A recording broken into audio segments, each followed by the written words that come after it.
kung nakaraan ay nakahuli tayo ng isang kahoy.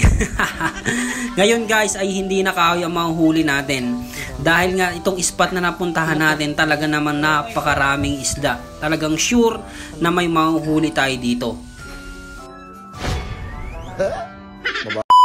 Mga pala yung nahuli natin guys. Napakarami, di ba? Please, Tito. Tara guys, mamingwi tayo dito. Balita ko napakaraming isda dito eh. Subukan natin tong Leo Sports. Sigurado ngayon guys, hindi na tayo mabobokya. Dahil nga dito sa pwesto na pinuntahan natin ay talaga namang napakaraming isda. O nga pala guys, kapag naghahanap kayo ng fishing rod na set na mga murang klaseng pamingwit ay napakarami yan sa ating yellow basket dito sa TikTok. Muntik pa ako mahulog. Kaya sa mga gusto pong umorder, click lang ating yellow basket. 1 to 3 days darating na po yan. Kumakagat to. Kumakagat guys oh. Ano? Oh. Yan na. Patay, nakawala na ata. Yan na. Makahuli. Yan o. Yan guys o. Nakapalag pa o.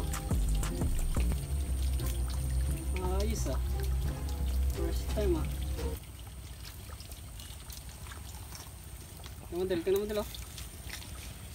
Yan o. Laki-laki din guys o. Ano? Hindi ako naniniwala. Maniwala ka naman, oy. Hindi na lumaban.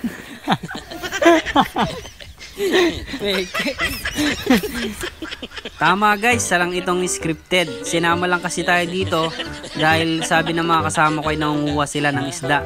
At nakaka-amaze dahil ang gamit nila pang huli ay ang kanilang mga kamay. Kinakapalang nila itong isdang ito. Kung sanang masubukan tong fishing rod natin dito para matry naman natin makahuli. Kaso ang sabi sa atin, mas mabilis daw makahuli kapag kinakapa yung mga isda dahil nga napakaraming isda dito. Kaya sinubukan ko rin magkapa at ayun nga, nakahuli rin tayo kahit papaano. Dito guys.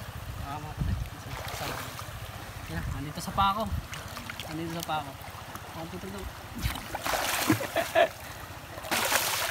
ako makalubog.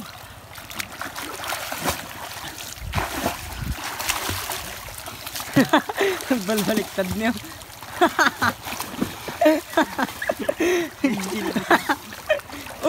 Uy, dale. Saan Karpa. Okay, tapakan lang natin to guys.